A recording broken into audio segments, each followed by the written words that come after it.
Majors ಅದಾವು. ಆ majors ಯಾವ್ಯಾವು ಅನ್ನೋದ್ರ ಬಗ್ಗೆ ಸ್ಟಡಿ ಮಾಡ್ಲಿಕ್ಕತ್ತಿದ್ವಿ. Yes or no?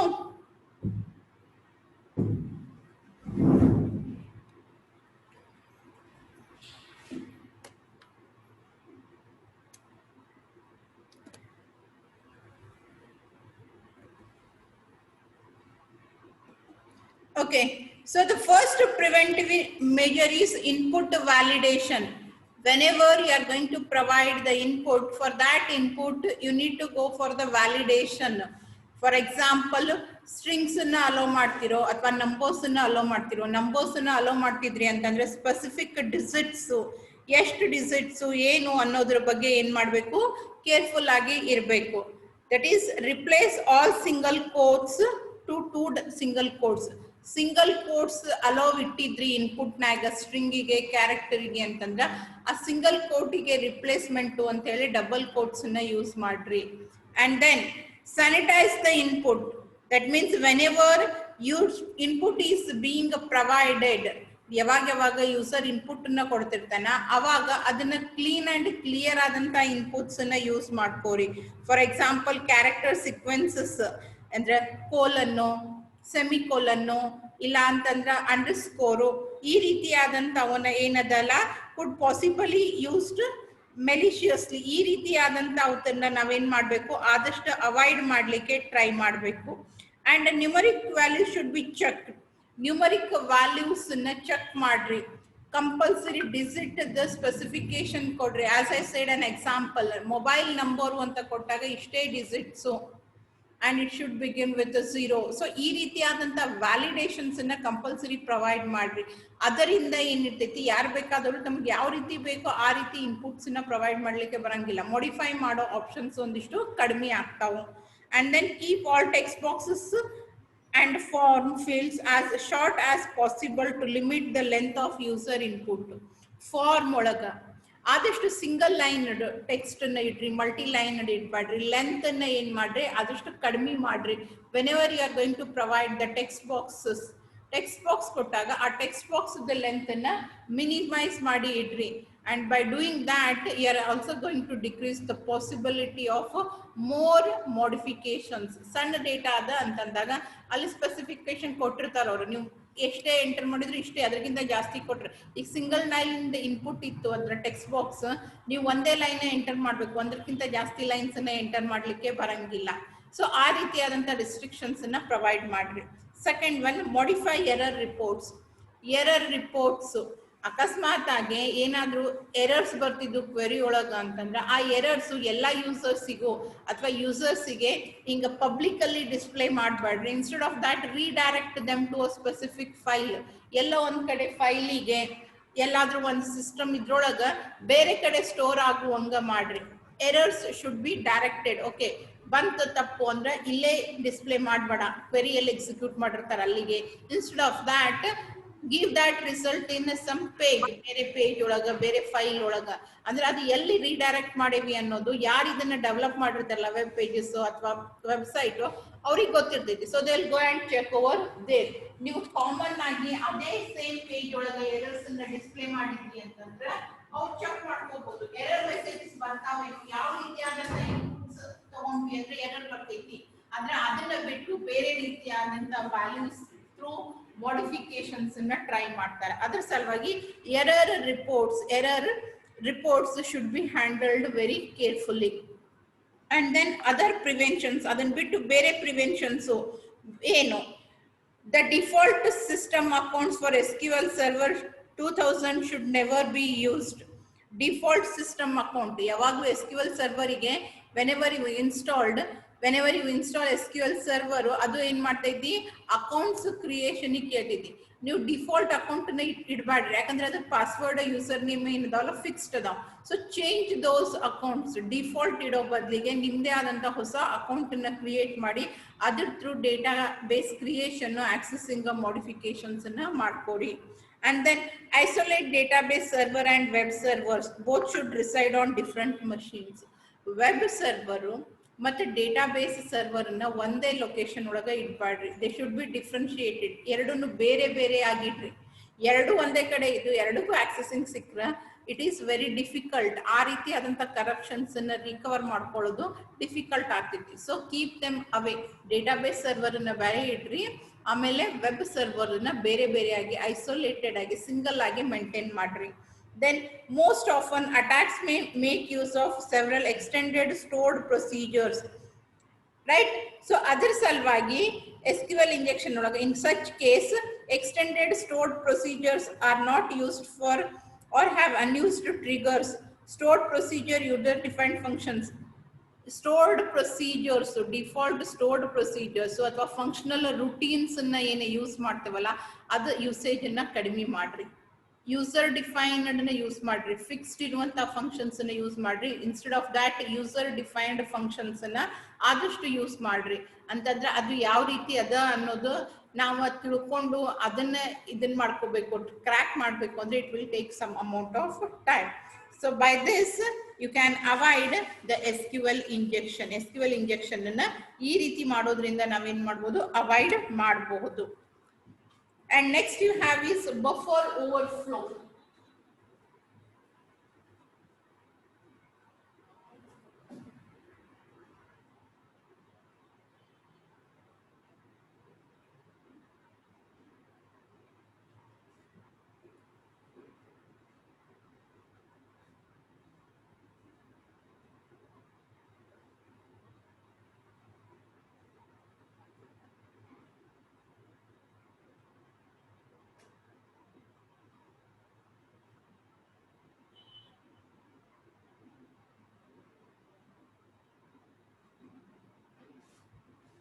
Buffer overflow. Okay, what is buffer? Buffer andre ಏನು?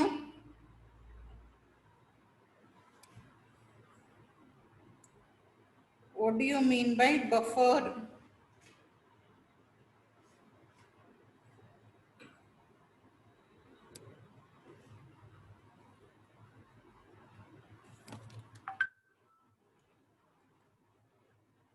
ಮಾಡ್ತೇವಲ್ಲ ಆ ಜಾಗಕ್ಕೆ ಏನಂತ ಕರೀತಾರೆ, it is called as buffer.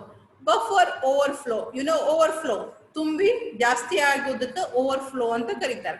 Over run or overflow, where you are given a specified amount of memory and for a specified duration of time, ಆ ರೀತಿ ಕೊಟ್ಟಿರುವಂತ memory space ಅನ್ನ ಪೂರ್ತಿ ಮಾಡೋದು. ಅಂದ್ರೆ ಅದಕ್ಕಿರೋಕ್ಕಿಂತ ಜಾಸ್ತಿ ಕೊಟ್ವಿ. ಈ ಕನ್ಸಿಡರ್ ಫಾರ್ ಎಕ್ಸಾಂಪಲ್ ಒಂದು ನೋಟ್ಬುಕ್ ಅದ, ಒಂದು notebook you start writing, last ಪೇಜಿಗೆ ಬಂದ್ರಿ ಇನ್ನೂ ಕ್ಲಾಸ್ ಮುಗ್ದಿಲ್ಲ, ಇನ್ನ ನೋಟ್ಸ್ ಬರೆಸ್ಲಿಕ್ಕತ್ತಾರ ಅಂತಂದಾಗ ನಾವೇನ್ ಮಾಡ್ತೀವಿ, ಕವರ್ ಪೇಜ್ ಮೇಲೆ ಬರ್ಕೊಂತೀವಿ. ಕವರ್ ಪೇಜಿಗೂ ಲಾಸ್ಟಿಗಿಂದ ಫಸ್ಟಿಗೆ ಒಂದು ಲಾಸ್ಟಿಗೆ ಒಂದು ಪೇಜಸ್ ಇರ್ತಾವ ಕವರಿಂಗಿಗೆ, ಆ ಕವರ್ ಮೇಲೂ ಬರಿತೀರಿ. ಅದು ತುಂಬ್ತು ಅಂತಂದ್ರೆ ಆಮೇಲೆ ಏನ್ ಮಾಡ್ತೀವಿ, ಬೇರೆ ಯಾವ್ದೋ ಸಬ್ಜೆಕ್ಟ್ ಬುಕ್ ತೆಗೆದು ಅದ್ರೊಳಗಿನ ಲಾಸ್ಟ್ ಪೇಜ್ ಮೇಲೆ ಬರ್ಕೊಳಿಕ್ಕೆ ಶುರು ಮಾಡ್ತೀವಿ. ಅಂದ್ರೆ ಆ ಸಬ್ಜೆಕ್ಟ್ ಫುಲ್ ಆಯ್ತು, ಅಂದ್ರೆ ಇದ್ರ ಸಲುವಾಗಿ ಅಂತ ಹೇಳಿ ಇಟ್ಟಿರುವಂತ ಜಾಗ ಪೂರ್ತಿ ಆಯ್ತು. ಅವಾಗ ಏನ್ ಮಾಡಿದ್ವಿ ನಾವು, ಇನ್ನೊಂದು ಸಬ್ಜೆಕ್ಟ್ ಬೇರೆದವ್ರದ್ದು ಸ್ಪೇಸ್ ಅನ್ನು occupy ಮಾಡ್ಕೊಳಿಕತ್ತೀವಿ. When buffer is full and you still enter the data, what it does is it is going to occupy the next available space. ಅದು ನಿಮ್ ಸಲುವಾಗಿ ಅಂತಿಲ್ಲ, ಇನ್ನೊಬ್ಬರದ್ದು ತಗೊಂತೀವಿ. ಈಗ ಮನಿ ಕಟ್ಟಿಸ್ತಿರ್ತೀರಿ ನೋಡ್ರಿ, ಪೂರಾ ನಿಮ್ ಜಾಗ ಖಾಲಿ ಆಗೋ ತನಕನೂ ಕಟ್ಟಿಸ್ಕೊಂತೀರಿ, ಕಂಪೌಂಡ್ ಕಟ್ಟಿಸ್ಲಿಕ್ಕೆ ಜಾಗ ಉಳಿಯಂಗಿಲ್ಲ. ಅವಾಗ ಏನ್ ಮಾಡುದು, ಮುಂದೆ ಗವರ್ಮೆಂಟ್ ದವ್ರ ರೋಡಿಗೆ ಅಂತ ಬಿಟ್ಟಿರ್ತಾರ, ಆ ಜಾಗನ ಆಕ್ಯುಪೈ ಮಾಡ್ಕೋತೀರಿ. Enclosement, you are going to construct the compound in that particular area. ಬಾಜು ಖಾಲಿ ಸೈಟ್ ಇತ್ತು ಅಂತಂದ್ರೆ ಆ ಕಡೆ ಒಂದಿಷ್ಟು ಎಕ್ಸ್ಟೆಂಡ್ ಆಗಿ ಅಲ್ಲೊಂದು ಗಾಡಿ ಬರ್ತೈತಿ, ಮುಂದಿಂದ ಇದು ವಾಲ್, ಕಾಂಪೌಂಡ್ ವಾಲ್ ಗೌರ್ಮೆಂಟ್ ಜಾಗದಾಗ ಬರ್ತೈತಿ. ಯಾಕ, ನಮಗ್ ಕೊಟ್ಟಿರುವಂತ ಜಾಗ ಪೂರ್ತಿ ಆಗೈತಿ. There is no space left out, and for that you are entering into someone else's place. ಬೇರೆದವ್ರ ಜಾಗದಾಗ ಹೊಂಟೇವಿ, ಯಾಕಂದ್ರೆ ನಮ್ದಿನ ಕೆಲಸ ಕಂಪ್ಲೀಟ್ ಆಗಿಲ್ಲ. ಸೊ ಈ ರೀತಿಯಾದಂತ ಪ್ರೊಸೀಜರ್ಗೆ ನಾವೇನಂತ ಕರಿತೀವಿ, ಬಫರ್ ಓವರ್ಫ್ಲೋ ಅಂತ ಕರಿತೀವಿ. When the given amount of memory is full, ನಿಮಗ್ ಕೊಟ್ಟಿರುವಂತ ಮೆಮರಿ ಫುಲ್ ಆದಾಗ ಅವಾಗ ನಾವೇನ್ ಮಾಡ್ತೀವಿ, ಇನ್ನೊಬ್ಬರದ್ರಾಗ ಹೋಗಿ ನಮ್ದು ಅಂತ ಹೇಳ್ಬಿಟ್ಟು ನಮ್ ಡೇಟಾನ ಹಾಕ್ತೀವಿ. ಆ ರೀತಿಯಾದಂತ ಡೇಟಾಗೆ ಸೆಕ್ಯೂರಿಟಿ ಇರಂಗಿಲ್ಲ. ಯಾವಾಗ ಗೌರ್ಮೆಂಟ್ ದವ್ರು ಬಂದು ಹೊಡಿತಾರ ಬಾಡಿ ಗೊತ್ತಿಲ್ಲ. ಹೌದಾ, ಸೆಕ್ಯೂರಿಟಿ ಐತೆ, ನಿಮ್ ಮನೆಗಿದ್ದಷ್ಟು ಸೆಕ್ಯೂರಿಟಿ ಆ ಬೇರೆದವ್ರ ಜಾಗದಾಗಿರುವಂತ ಒಲಿಗಿರಂಗಿಲ್ಲ. ಬಾಗಿಗೆ ನಾವು ಮನೆ ಕಟ್ಟಿಸ್ಕೊಳಿಕ್ ಬಂದ್ರೆ ಅಳತಿ ಮಾಡ್ತಾರ, ಅವ್ರು ನಿಮ್ ಬಾಡಿ ಹೊಡೆದು ಹಾಕ್ತಾರೆ. ಇಲ್ಲ ಬೇರೆ ನೋಟ್ಬುಕ್ನಾಗ ಬರ್ದಿದ್ದು ಆ ಸಬ್ಜೆಕ್ಟ್ನವ್ರು ಚೆಕ್ ಮಾಡೋ ಹೊತ್ತಿಗೆ ಇದ್ಯಾಕೆ ಬಂದೈತಿ, ಹರಿ ಪೇಜ್ ಹರಿತೀರಿ. Right, in this way when you are going to store the data, ನಿಮಗೆ ಕೊಟ್ಟಿರೋ ಸ್ಪೇಸ್ಗಿಂತ ಜಾಸ್ತಿ ಆಗಿ ಮುಂದೆ ಏನು ಹೋಗಿರ್ತೈತಿಲ್ಲ ಅದಕ್ಕೆ ಯಾವುದೇ ರೀತಿಯಾದಂಥ ಸೆಕ್ಯೂರಿಟಿ ಇರಂಗಿಲ್ಲ. You may not get it whenever you want, it might not be available, ಅಥವಾ ನೀವೇನು ಸೆಕ್ಯೂರಿಟಿ ಮೆಜರ್ಸ್ ಅನ್ನ ತಗೊಂಡಿರಿ ಅಲ್ಲಿ ಅದಕ್ಕೆ ಆ ರೀತಿಯಾದಂಥ ಸೆಕ್ಯೂರಿಟಿ ಮೆಜರ್ಸ್ ಇರ್ಲಿಕ್ಕಿಲ್ಲ. So that is what is called as buffer overflow. Buffer overflow or buffer overrun is an anomaly. It is an anomaly where a process stores data in a buffer outside the memory the programmer has set aside for it. Programmer ಆ ಪ್ರೋಗ್ರಾಮಿಗೆ ಆ ಪ್ರೊಸೆಸ್ಸಿಗೆ ಅಂತ ಹೇಳಿ ಏನು ಮೆಮರಿನ set ಮಾಡಿಟ್ಟಿದ್ದ ಅದನ್ನ ಬಿಟ್ಟು ನೀವು ಹೊರಗೆ ಹೋದ್ರಿ ಅಂತಂದ್ರೆ ಅದನ್ನ ಮೆಮರಿ ಓವರ್ಫ್ಲೋ ಬಫರ್ ಓವರ್ಫ್ಲೋ ಅಥವಾ ಬಫರ್ ಓವರ್ ರನ್ ಅಂತ ಕರೀತಾರೆ. The extra data over rights adjacent memory which may not contain other data. ಅವಾಗ ನಿಮ್ಮದ್ರಕ್ಕಿಂತ ಜಾಸ್ತಿ ಡೇಟಾನ ಎಂಟರ್ ಮಾಡಿದಾಗ ಅದು ಏನ್ ಮಾಡ್ತೈತಿ, ತನ್ನ ಜಾಗ ಮುಗಿದ ತಕ್ಷಣ ಅದಕ್ಕೆ ಅಡ್ಜಸ್ಟೆಂಟ್ ಆಗಿರುವಂತಹದ್ದು ಖಾಲಿ ಇರುವಂತದ್ದು ಏನೋ ಇದ್ದಿದ್ದಲ್ಲ ಖಾಲಿ ಇರುವಂತ ಜಾಗ ಒಳಗ ಏನ್ ಮಾಡ್ಕೊಂತ ಹೋಗ್ತೈತಿ, ರೈಟ್ ಅಪ್ ಮಾಡ್ಕೊಂತ ಹೋಗ್ತೈತಿ. The extra data overwrites the adjacent memory which may not contain other data. The programmer has adjust other data including program variables and program flow control data. ಅದು ಯಾವ ಬೇಕಾದ ಡೇಟಾ ಇರ್ಬೋದು, variable declaration part ಇರ್ಬೋದು ಅಥವಾ ಯಾವುದೇ program statement ಇರ್ಬೋದು, what ever it may be, that will be return in an adjacent space. ಅಲ್ಲಿ ಬೇರೆದಿತ್ತು ಅಂದ್ರೆ ಅದ್ರ ಮೇಲೆ ಓವರ್ ರೈಟ್ ಮಾಡ್ತೈತಿ, ಖಾಲಿ ಇತ್ತು ಅಂತಂದ್ರೆ ಖಾಲಿ ಜಾಗದಾಗ ಬರಿತೈತಿ. This may result in erratic program behaviour. ಇದರಿಂದ ಏನಾಗುತ್ತೆ, ಪ್ರೋಗ್ರಾಮ್ ಬಿಹೇವಿಯರು ಚೇಂಜ್ ಆಗ್ಬಿಡ್ತೈತಿ. ಈ ಕನ್ಸಿಡರ್ ಫಾರ್ ಎಕ್ಸಾಂಪಲ್, ನೀವು ಅರೇನ ಕ್ರಿಯೇಟ್ ಮಾಡ್ತೀರಿ, ಲೊಕೇಶನ್ಸ್ ನೀವು ಅಲೋಕೇಟ್ ಮಾಡ್ಕೊಂಡಿದ್ದು 5 ಮಾಡ್ಕೊಂಡು 7, 8 ನಂಬರ್ಸ್ ಅನ್ನ ಕೊಟ್ರಿ, ಆಮೇಲೆ ಮುಂದೆ ಕ್ಯಾಲ್ಕುಲೇಷನ್ ಒಳಗೆ ಆ 7, 8 ತಗೊಂಡ್ರಿ ಅಂತಂದ್ರೆ ರಿಸಲ್ಟ್ ಬರ್ತೈತಿ, but result will not be correct. ತಪ್ಪು ಅಂತನೂ ಹೇಳಿಕ್ ಬರಂಗಿಲ್ಲ, ಕರೆಕ್ಟ್ ಅಂತನೂ ಹೇಳಿಕ್ ಬರಂಗಿಲ್ಲ. ಯಾಕಂದ್ರೆ ಆ ಪರ್ಟಿಕ್ಯುಲರ್ ಲೊಕೇಶನ್ ಇತ್ತು ಅಂತಂದ್ರೆ, ಖಾಲಿ ಇತ್ತು ಅಂತಂದ್ರೆ ಅದನ್ನ ಯೂಸ್ ಮಾಡ್ಕೊಂಡಿರ್ತೈತಿ. ಇಲ್ಲ ಆಲ್ರೆಡಿ ಯಾರು ಬರ್ದಿದ್ರು, ಓವರ್ ರೈಟಿಂಗ್ ಆಗಿತ್ತು, ಆ ಇದ್ರೊಳಗ ಸಿಚುವೇಶನ್ಸ್ ಒಳಗ ಆ ರಿಸಲ್ಟ್ ನಿಮಗೆ ಕರೆಕ್ಟ್ ಆಗಿ ಬರಂಗಿಲ್ಲ, ಒಂಥರ ವಿಚಿತ್ರವಾಗಿರ್ತೈತಿ. ನಾವು ಎಕ್ಸ್ಪೆಕ್ಟ್ ಮಾಡಿದ ಔಟ್ಪುಟ್ ಅಲ್ಲಿ ಬಂದಿರೋ ಔಟ್ಪುಟ್ಟಿಗೂ ಏನೂ ಸಂಬಂಧ ಇರಂಗಿಲ್ಲ. ಸೊ ಈ ರೀತಿಯಾದಂತ ಎರಾಟಿಕ್ ರಿಸಲ್ಟ್ಸ್ ನ ಪ್ರೋಗ್ರಾಮ್ ಏನ್ ಮಾಡ್ತೈತಿ, ಕೊಡ್ತೈತಿ. including memory access errors, incorrect result, program termination or breach of system security. ವಿಚಿತ್ರವಾದಂತ ಔಟ್ಪುಟ್ ಕೊಡ್ಬೋದು, ಔಟ್ಪುಟ್ ಕೊಡ್ಲಾರ್ದೇನೆ ಇರ್ಬೋದು, ಕೆಲವೊಂದ್ಸರಿ ಸಿಸ್ಟಮ್ ಸಡನ್ ಆಗಿ ಆಫ್ ಆಗ್ಬೋದು. ಸೊ ಈ ರೀತಿಯಾಗಿ ಬೇರೆ ಬೇರೆ ಸಿಚುವೇಶನ್ಸ್ ಒಳಗ ಬೇರೆ ಬೇರೆ ರೀತಿಯಾಗಿ ಬಿಹೇವ್ ಮಾಡ್ತೈತಿ. when you are going to add or you are going to enter the data more than the allocated space, ನೀವು ಆ ಪರ್ಟಿಕ್ಯುಲರ್ ಪ್ರೋಗ್ರಾಮಿಗೆ ಅಂತ ಸೆಟ್ ಮಾಡಿರುವಕ್ಕಿಂತ ಜಾಸ್ತಿ ಏನಾದ್ರೂ ತಗೊಂಡ್ರಿ ಅಂತಂದ್ರೆ ಅವಾಗ ಈ ರೀತಿಯಾಗಿ ಆಗ್ತೈತಿ. Buffer overflows can be triggered by inputs that are design to execute code or alter the way the program operates. Buffer flow ಏನ್ ಮಾಡ್ತೈತಿ, ಬಫರ್ ಓವರ್ಫ್ಲೋ ಏನೇನ್ ಮಾಡ್ತೈತಿ ಅಂತಂದ್ರೆ, it can triggering in the sense start ಮಾಡುವಂಗ ಮಾಡೋದು, ಶುರು ಮಾಡು, ಹಿಂಗ್ ಮಾಡು ಅಂತ ಹೇಳ್ಕೊಟ್ಟಂಗ. Triggered by inputs that are designed to execute code or alter the way the program operates. They are thus the basis of many software vulnerabilities. ಈ ರೀತಿಯಾದಂತ input which are going to trigger whenever you enter the data, and if it is triggering the overflow ಅಂತಂದ್ರೆ ಅದು ಏನ್ ಮಾಡ್ತೈತಿ, operations ನ ಬೇರೆ ರೀತಿಯಾಗಿ behave ಮಾಡ್ಲಿಕ್ಕೆ ಸ್ಟಾರ್ಟ್ ಮಾಡಿಸ್ತೈತಿ. ಅದರಿಂದಾಗಿ ಸಾಫ್ಟ್ವೇರ್ ವಲ್ನರಬಿಲಿಟೀಸ್ ಬರ್ತಾವು. ಆಮೇಲೆ program can be maliciously exploited. Maliciously ಅಂತಂದ್ರೆ ಮಾಲ್ ಫಂಕ್ಷನಿಂಗ್ ಆಗ್ಲಿಕ್ಕೆ ಶುರು ಆಗ್ತೈತಿ. ಅದ್ರ ಸಲುವಾಗಿ ಯಾವಾಗ್ಲೂ ಬೌಂಡ್ರಿ ಚೆಕಿಂಗ್ ಆಗ್ಬೇಕು. ಬೌಂಡ್ರಿ ಚೆಕಿಂಗ್ ಅಂದ್ರೆ ನಂದು ಲಿಮಿಟ್ ಎಲ್ಲಿಗೆ ಮುಗಿತೈತಿ, before providing the input you should go for checking the boundary. Okay, ನಂದು ಇಲ್ಲಿಗೆ ಮುಗಿತೈತಿ ಅಂದ್ರೆ ನಾ ಅಲ್ಲಿ ತನಕ ಅಷ್ಟೇ ಡೇಟಾನ ಪ್ರೊವೈಡ್ ಮಾಡಬೇಕು, ಅದಕ್ಕಿಂತ ಜಾಸ್ತಿ ಮಾಡ್ಲಿಕ್ಕೆ ಬರಂಗಿಲ್ಲ. ನಾ 2 ಇನ್ಪುಟ್ ಕೊಡ್ತೀನಿ ಅಂದ್ರೆ 2 ಇನ್ಪುಟ್ ಕೊಡ್ಬೇಕು. 3ನೇ ಇನ್ಪುಟ್ ಕೊಟ್ರೆ ಅದು ಎಲ್ಲಿ ಸ್ಟೋರ್ ಮಾಡ್ಕೊಂತಿದ್ದೆ, there is no space in the memory. ನಿಮ್ಮ ಪ್ರೋಗ್ರಾಮಿಗೆ ಅಲೋಕೇಟೆಡ್ ಸ್ಪೇಸ್ ಒಳಗ 2 ಕೊಟ್ಟಿರ್ತಾರೆ. ನೀವು 3ನೇ ಇನ್ಪುಟ್ ಕೊಟ್ಟಿ ಅಂತಂದ್ರೆ ಅದು ನಿನ್ನದ ಅಲೋಕೇಟೆಡ್ ಸ್ಪೇಸ್ ಬಿಟ್ಟು ಬೇರೆದವ್ರ ಸ್ಪೇಸ್ ಒಳಗಡೆಗೆ ಹೋಗ್ತೈತಿ. So whenever you are going to provide the input, ಆ ಸಂದರ್ಭದೊಳಗ in such situations you need to go for boundary checking. and it can prevent the buffer overflows. Programming languages commonly associated with the buffer overflows include C and C++. C ಮತ್ತು C++ ಒಳಗ buffer overflow ಬಗ್ಗೆ ಸ್ವಲ್ಪ ಜಾಸ್ತಿ concern ಅದ, which provide no built-in protection against the accessing or overwriting data in any part of memory. It is not going to provide any built-in protection. Built-in ಅಂದ್ರೆ automatic ಆಗಿ ಏನು ಆಗಂಗಿಲ್ಲ. ನೀವು ನೋಡಿರ್ಬೋದು ಗಾರ್ಬೇಜ್ ಕಲೆಕ್ಷನ್ಸ್ ಅಥವಾ ಫ್ರೀಯಿಂಗ್ ಆಫ್ ದ ಮೆಮರಿ ಇವೆಲ್ಲ ರೀತಿ automatic ಎಲ್ಲದಾವು ಜಾವಾದಿಂದ ಶುರು ಆಗ್ತಾವ. ಸಿ ಮತ್ತು C++ ಒಳಗ ಆಟೋಮೆಟಿಕ್ ಗಾರ್ಬೇಜ್ ಕಲೆಕ್ಷನ್ ಅಥವಾ ಫ್ರೀಯಿಂಗ್ ಆಫ್ ದ ಸ್ಪೇಸ್ ಅವು ಯಾವುದು built in functions available. Explicit ಆಗಿ ಯೂಸರೇ ಪ್ರೋಗ್ರಾಮರೇ ಆ ಕೆಲಸನ ಮಾಡಬೇಕು. ಅಂದ್ರೆ ನೀವೇ ಕೇರ್ಫುಲ್ ಆಗಿ ನಿಮ್ಮದ ವಿಚಾರ ಮಾಡಬೇಕು. ಓವರ್ಫ್ಲೋ ಆಗ್ಲಿಕ್ಕತ್ತಿತ್ತು ಅಥವಾ ಲಿಮಿಟೆಡ್ ಅನ್ನ ಯೂಸ್ ಮಾಡ್ಲಿಕ್ಕತ್ತಿನೋ ಅಥವಾ ಯೂಸ್ ಮಾಡ್ಲಿಕ್ಕತ್ತಿರೋದು ಖಾಲಿ ಮಾಡಿನೋ ಇಲ್ವೋ, ಈ all these things have to be taken care by the programmer. There are no built-in functions available in C and C++. ಇಲ್ಲ ಅದರದೇ ಒಂದು ಎಕ್ಸಾಂಪಲ್ ಅನ್ನ ಕೊಟ್ಟಾರ ಅವರು. Page number 168. Page number 168.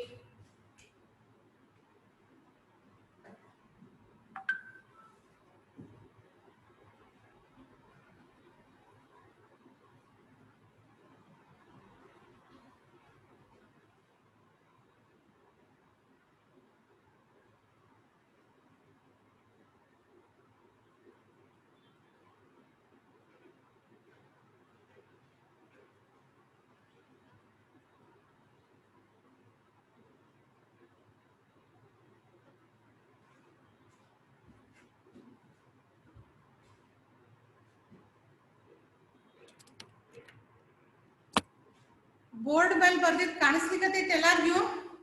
Is it visible? Whatever I have written on the board, is it visible? Okay. So ಈ statement the meaning ಏನು, ಅವ್ರು ಇಲ್ಲಿ ಏನ್ ಹೇಳಲಿಕ್ಕೆ try ಮಾಡ್ಲಿಕ್ಕತ್ತಾರ?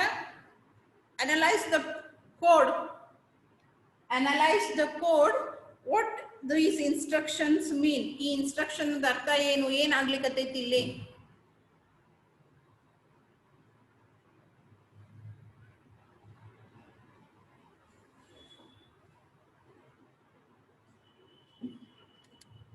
What they are going, you have asked for only 10 locations, 0 to 9, 10 ಕೊಟ್ಟಿರಿ ಅರೇ size ಅಂದ್ರೆ 10 blocks ಬೇಕು ನನಗ ಅಂತ ಹೇಳಿರಿ.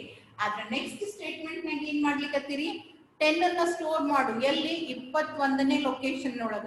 ಈ ಬಫರ್ ಒಳಗ 21st location, 20 means 21st because array always start with a 0. ಕೇಳೋದರೆ 10 ಕೇಳಿರಿ, ಹೀಗೆ ಹೇಳಿಕತ್ತಿದ್ದು 21ನೇ ರ್ಯಾಕ್ ಅಂತ ಹೇಳಿಕತ್ತೀವಿ. ಅಂದ್ರೆ ಅದರ ಅರ್ಥ ಏನು, ನಂದು ಬಿಟ್ಟು ಬಾಜುಕ್ನವ್ರ ನೋಡಕ್ ಹೋಗಿನ್ ನಾನು. You have already completed years and you are entering into some other programs buffer. ನಿಮ್ಮದು ಬಿಟ್ಟು ಬಾಜುಕಿನ ಮೆಮರಿ ಸ್ಪೇಸ್ ಅನ್ನು ಆಕ್ಯುಪೈ ಮಾಡ್ಕೊಳ್ಳಿಕ್ಕೆ ಹೋಗಿರಿ. ಅಲ್ಲಿ ಏನು ನೀವು ಸ್ಟೋರ್ ಮಾಡ್ತಿರ್ಲ ಆ 10 ಅದು ಏನಾಗ್ತೈತಿ, ಖಾಲಿ ಜಾಗ ಇತ್ತು ಅಂದ್ರೆ okay, but it is someone else's data is present, then it will be overwritten by your 10. ಅವನ್ ಡೇಟಾನು ಲಾಸ್ ಆಗ್ತೈತಿ. ನೀನ್ ಆಕ್ಸೆಸ್ ಮಾಡ್ಕೊಳಿಕ್ ಹೋದ್ರೆ ನೀವು ಫಾರ್ ಲೂಪ್ ನಾಗ ಏನಂತ ಹಾಕ್ತಿ, you have taken only 10, so your for loop will be for I is equals to 0, I less than or equals to 10 ಬರ್ತೀವಿ. ಅದಕ್ಕಿಂತ ಜಾಸ್ತಿ ಹೋಗಂಗಿಲ್ಲ. ಸೈಜ್ ಏನ್ ಕೊಟ್ಟಿ, ಈ ಲೊಕೇಶನ್ ಒಳಗಿದ್ದ ನಿನಗೆ ಆಕ್ಸೆಸ್ ಮಾಡ್ಲಿಕ್ಕೆ ಬರಂಗಿಲ್ಲ. ಅದೇ ಲೊಕೇಶನ್ ಯಾರ್ದು ಆಕ್ಚುಲಿ ಐತಿ ಅವ್ರು ಆಕ್ಸೆಸ್ ಮಾಡಿದ್ರೆ ಅವ್ರಿಗೆ ತಮ್ದು ಬಿಟ್ಟು ಬೇರೆ ವ್ಯಾಲ್ಯೂ ಸಿಗ್ತೈತಿ. So this is the security threat. ನೀವು ಇಂಟೆನ್ಷನಲಿ ಮಾಡ್ಲಿಕ್ಕತ್ತಿರೋ ಅನ್ಇಂಟೆನ್ಷನಲಿ ಮಾಡ್ಲಿಕ್ಕತ್ತಿರೋ ಗೊತ್ತಿಲ್ಲ, but it is a security threat. ನಿನ್ ಡೇಟಾ ನಿನಗೆ ಸಿಗಂಗಿಲ್ಲ, ಇನ್ನೊಬ್ಬರ ಡೇಟಾನ ಮಾಡಿಫೈ ಮಾಡ್ಲಿಕ್ಕತ್ತಿ. It is a common type of security threat that is being used nowadays. ನೀವು ಅಲೋಕೇಟ್ ಮಾಡ್ಕೊಂಡಿರೋದಕ್ಕಿಂತ ಜಾಸ್ತಿ ಮೆಮರಿನ either intentionally or accidentally you are going to make use. That is what is called as buffer overflow. And there are two types of buffer overflow. One is stack based buffer overflow and another one is heap buffer overflow. One stack iddu, one heap iddu. As I already explained, stack ಎಲ್ಲಿ use ಮಾಡ್ತೀವಿ, heap ಎಲ್ಲಿ use ಮಾಡ್ತೀವಿ ಅಂತ ನಮ್ಮನ್ನೇ ಆಪ್ಟಿ class C programming ಅಂತ ತಗೊಳಿಕತ್ತಿದ್ನಲ್ಲ ಅವಾಗ ಹೇಳಿದೆ. Whenever you are going to make a function call, Whenever in a program you are going to call a function at that particular time, everything related to the jumping and jumping back, ಹೋಗ್ಲಿಕ್ಕೆ ಮತ್ತೆ return ಬರ್ಲಿಕ್ಕೆ ಏನೇನು informations ಬೇಕಾಗ್ತಾವೋ ಅದನ್ನೆಲ್ಲ ಏನ್ ಮಾಡ್ತಾರ stack space ನಾಗ use ಮಾಡ್ಕೊಂತೀವಿ, ನಾವು ಸ್ಟೋರ್ ಮಾಡಿರ್ತೀವಿ. ರಿಟರ್ನ್ ಅಡ್ರೆಸ್ಸು, ಫಂಕ್ಷನಿಗೆ ಹೋಗ್ಲಿಕ್ಕೆ ಎಲ್ಲಿ ಹೋಗ್ಬೇಕು, ಏನು ವ್ಯಾಲ್ಯೂಸ್ ಪಾಸ್ ಮಾಡ್ತೀವಿ, ಅಲ್ಲಿಂದ ಬಂದಿದ್ದ ರಿಸಲ್ಟ್ ಅನ್ನ ಎಲ್ಲಿ ಸ್ಟೋರ್ ಮಾಡಬೇಕು, all these details are stored in a stack so that ಹೋಗೋದು ವಾಪಸ್ ಬರೋದು ಡಿಫಿಕಲ್ಟ್ ಆಗಬಾರ್ದು ಅಂತೇಳಿ. ಆ ರೀತಿಯಾದಂತ ಸ್ಟ್ಯಾಕ್ ಅನ್ನು ಕೂಡ ನೀವು ಫಿಲ್ ಮಾಡಿದ್ರೆ ಅದನ್ನ ಏನಂತೀವಿ ನಾವು ಸ್ಟ್ಯಾಕ್ ಓವರ್ಫ್ಲೋ ಅಂತ ಕರಿತಾರೆ. Stack based buffer overflowing, that means allocated, ಏನ್ ಎಷ್ಟು ಅಲೋಕೇಟ್ ಮಾಡ್ರೆ ಅದಕ್ಕಿಂತ ಜಾಸ್ತಿನೇ ಯೂಸ್ ಮಾಡ್ಕೊಂತೀವಿ, right? That is what is stack based overflow. Stack buffer overflow occurs when a program writes to memory address on the program's call stack outside the intended data structure. ನೀವು ಯಾವಾಗ function ಅನ್ನ ಕಾಲ್ ಮಾಡಿರ್ತೀರಿ ಆ particular ಟೈಮ್ದಾಗ programme ಎಷ್ಟು intended stack space ಅದ ಆ stack ಸ್ಪೇಸ್ಗಿಂತ ಜಾಸ್ತಿ utilise ಮಾಡ್ಕೊಂತು ಅಂತಂದ್ರೆ ಅವಾಗ ಸ್ಟ್ಯಾಕ್ ಓವರ್ಫ್ಲೋ ಆಕರ್ ಆಗ್ತೈತಿ. And usually a fixed length buffer will be given. Stack, it is also a data structure. You have a specification. 5, 10 ಅಂತೇಳಿ ಸೈಜ್ ಸ್ಪೆಸಿಫೈ ಮಾಡ್ತಾರೆ. ಇರ್ತೈತೋ ಇಲ್ಲ? Stack queue ಕಲ್ತೀರಿ. Stack is also having a fixed amount of locations given. Stack size, even queueಗೂ size, maximum size ಅನ್ನ specify ಮಾಡಿರ್ತಾರೆ.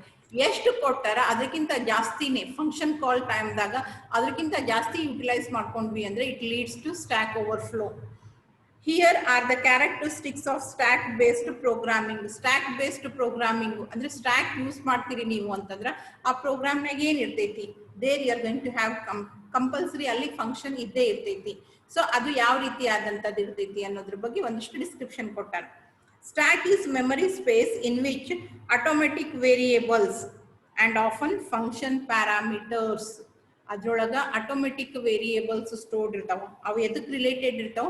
ಫಂಕ್ಷನಿಗೆ related parameters ಅನ್ನ store ಮಾಡಿರ್ತಾರ. And then function parameters are allocated on the stack and are not automatically initialized by the system, so they usually have garbage in them until they are initialized. Function ಒಳಗೆ use ಮಾಡುವಂತ function related local variables ನೀವೇನ್ declare ಮಾಡ್ತಿರಲ್ಲ ಅವಾಗ ಅದು ಏನಾಗಿರ್ತೈತಿ, stack create ಆಗಿರ್ತೈತಿ. ಎಲ್ಲಿವರೆಗೂ ನೀವೇ ಆ ವ್ಯಾಲ್ಯೂಸ್ ನ ಇನಿಷಿಯಲೈಸ್ ಮಾಡಂಗಿಲ್ಲ ಅಲ್ಲಿ ತನಕ ಅದ್ರೊಳಗೆ ವ್ಯಾಲ್ಯೂಸ್ ಇರಂಗಿಲ್ಲ, ಅಲ್ಲಿವರೆಗೂ ಗಾರ್ಬೇಜ್ ವ್ಯಾಲ್ಯೂಸ್ ಇರ್ತಾವ. And once the function starts executing it self, function call ಆಗೋವರೆಗೂ ಅಲ್ಲಿ ಗಾರ್ಬೇಜ್ ಇರ್ತೈತಿ. ಫಂಕ್ಷನ್ ಎಕ್ಸಿಕ್ಯೂಷನ್ ಸ್ಟಾರ್ಟ್ ಆಗಿದ್ರೆ ಈಗ ನೋಡ್ರಿ ನೀವು ಪ್ರೋಗ್ರಾಮ್ ಬರ್ದಿದ್ರೆ factorial fact is equals to factorial of n ಅಂತ ಹೇಳಿ ಬರ್ದಿರ್ತೀವಿ. ಎಲ್ಲಿವರೆಗೂ ಫಂಕ್ಷನ್ ಅನ್ನ ಕಾಲ್ ಮಾಡಂಗಿಲ್ಲ ಅಲ್ಲಿ ತನಕ ಇದ್ರೊಳಗೆ ಏನಿರ್ತೈತಿ, ಗಾರ್ಬೇಜ್ ವ್ಯಾಲ್ಯೂ ಇರ್ತೈತಿ. ನೀವು ಇದನ್ನ ಇದಕ್ಕಿಂತ ಮುಂಚೆ ಪ್ರಿಂಟ್ ಮಾಡಿದ್ರಿ ಅಂದ್ರೆ you will be displayed with some garbage value. ಅದೇ ನೀವು ಫಂಕ್ಷನ್ ಅನ್ನ ಕಾಲ್ ಮಾಡಿದ್ಮೇಲೆ ಡಿಸ್ಪ್ಲೇ ಮಾಡಿದ್ರಿ ಅಂತಂದ್ರೆ ನಿಮ್ಗಲ್ಲೇ ಎಕ್ಸಾಕ್ಟ್ ವ್ಯಾಲ್ಯೂ ಸಿಗ್ತೈತಿ. ಸೊ ಎಲ್ಲಿವರೆಗೂ ಇನಿಷಿಯಲೈಸೇಷನ್ ಆಗಂಗಿಲ್ಲ ಅಲ್ಲಿ ತನಕ ಗಾರ್ಬೇಜ್ ವ್ಯಾಲ್ಯೂ ಇರ್ತೈತಿ. Once a function has completed its cycle, the reference to the variable in the stack is removed. Once ಅರೆ ಹೋಗಿ ರಿಸಲ್ಟ್ ನ ವಾಪಸ್ ಕೊಟ್ರು ಅಂತಂದ್ರೆ ಸ್ಟ್ಯಾಕ್ ನ ಕ್ಲಿಯರ್ ಮಾಡ್ಬಿಡ್ತಾರೆ. ನೆಕ್ಸ್ಟ್ ಟೈಮ್ ಫಂಕ್ಷನ್ ಕಾಲ್ ಮಾಡಿದಾಗ ಮತ್ತೆ ಹೊಸದಾಗಿನೇ ಸ್ಟ್ಯಾಕ್ ಕ್ರಿಯೇಟ್ ಆಗ್ತೈತಿ. So once a function has completed it's cycle, ಹೋಗೋದು ರಿಸಲ್ಟ್ ಅನ್ನ ವಾಪಸ್ ಕೊಡೋದು ಕಂಪ್ಲೀಟ್ ಆಯ್ತು ಫಂಕ್ಷನ್ ಅದು ಒಂದು ಸೈಕಲ್ ಅಂತಂದ್ರ ಆ ಸ್ಟ್ಯಾಕ್ ಖಾಲಿ ಆಗ್ಬಿಡ್ತೈತಿ and all the data will be removed. So for that purpose ಅವೆಲ್ಲ ಏನಿರ್ತಾವಲ್ಲ ಲೋಕಲ್ ವೇರಿಯೇಬಲ್ಸ್ ಇರ್ತಾವ, local to the function. Global variables ಇರಂಗಿಲ್ಲ, they are local to the function. The attacker may exploit stack-based buffer overflows to manipulate the program in various ways. ಬೇರೆ ಬೇರೆ ರೀತಿಯಾಗಿ program ಅನ್ನ manipulate ಮಾಡ್ಲಿಕ್ಕೆ try ಮಾಡಬಹುದು. ಎದರಿಂದ? Function values ದಿಂದ. And how it is done? A local variable that is near the buffer is in the memory on the stack to change the behavior of the program that may benefit the attacker. Local variable ಅನ್ನ change ಮಾಡಿದ ಅಂತಂದ್ರೆ program ಒಳಗೂ changes ಆಗ್ತಾವು. ಈ ರೀತಿಯಾಗಿ ಕೂಡ ಅವೇನ್ ಮಾಡಬಹುದು, data manipulate ಮಾಡಬಹುದು. And then the return address in the stack frame. ವಾಪಸ್ ಎಲ್ಲಿಗೆ ರಿಸಲ್ಟ್ ಕಳಿಸ್ಬೇಕಾಗೈತಿ ಆ ಅಡ್ರೆಸ್ ಅನ್ನ ಚೇಂಜ್ ಮಾಡಿಬಿಟ್ರೆ ನಾ ಫಂಕ್ಷನ್ ಕಾಲ್ ಮಾಡೀನಿ and I am waiting once that you are passing the control to the called function ಅದೇನ್ ಮಾಡ್ತೈತಿ ಕಾಲಿಂಗ್ ಫಂಕ್ಷನ್ ವೇಟ್ ಮಾಡ್ಕೊಂತಿರ್ತೈತಿ ಅದು ಕಂಪ್ಲೀಟ್ ಆದ್ಮೇಲೆ ನನಗೆ ವಾಪಸ್ ಕಂಟ್ರೋಲ್ ನ ಕೊಡ್ತೈತಿ ನಾ ಎಕ್ಸಿಕ್ಯೂಟ್ ಮಾಡ್ತೀನಿ ಅಂತ ಹೇಳಿ ಅಕಸ್ಮಾತ್ ಆಗಿ ಅಟ್ಯಾಕರ್ ಏನ್ರಿ ಆ ಸ್ಟ್ಯಾಕ್ ಒಳಗ ಆ ಅಡ್ರೆಸ್ ರಿಟರ್ನ್ ಅಡ್ರೆಸ್ ಚೇಂಜ್ ಮಾಡ್ಬಿಟ್ಟ ಅಂತಂದ್ರೆ ಇವ ವೇಟ್ ಮಾಡ್ತಾನೆ ಇರ್ಬೇಕಾಗ್ತೈತಿ ಅವ ಯಾರಿಗೋ ಬೇರೆದವ್ರಿಗೆ ಏನ್ ಕೊಡ್ತಾನ ಕಂಟ್ರೋಲ್ ಅನ್ನ ಕೊಡ್ತಾನ ಅಂದ್ರೆ processing CPU will be handed over to someone else. And next, a function pointer or exception handler which is subsequently executed. ಬೇರೆ ಯಾವುದೋ ಬೇರೆ ಫಂಕ್ಷನ್ ಬೇರೆ ಪ್ರೋಗ್ರಾಮು ಏನೋ ಎಕ್ಸಿಕ್ಯೂಟ್ ಆಗ್ತಿರ್ತೈತಿ ಇವ ವೇಟ್ ಮಾಡ್ತಾನ ಇಲ್ಲ ಅಂತಂದ್ರೆ it will be forcefully aborted. In this way the attacker can effect. ನಾನು ಪ್ರೋಗ್ರಾಮಿಗೆ ಏನು ಚೇಂಜಸ್ ಮಾಡ್ಲಿಕ್ಕತ್ತಿಲ್ಲ ಆದ್ರ ಫಂಕ್ಷನ್ ರಿಲೇಟೆಡ್ ಸ್ಟ್ಯಾಕ್ ಅನ್ನ ಯೂಸ್ ಮಾಡಿಕೊಂಡು ಪ್ರೋಗ್ರಾಮಿಗೆ ಎಫೆಕ್ಟ್ಸ್ ಅನ್ನ ಕಾಸ್ ಮಾಡಬಹುದು.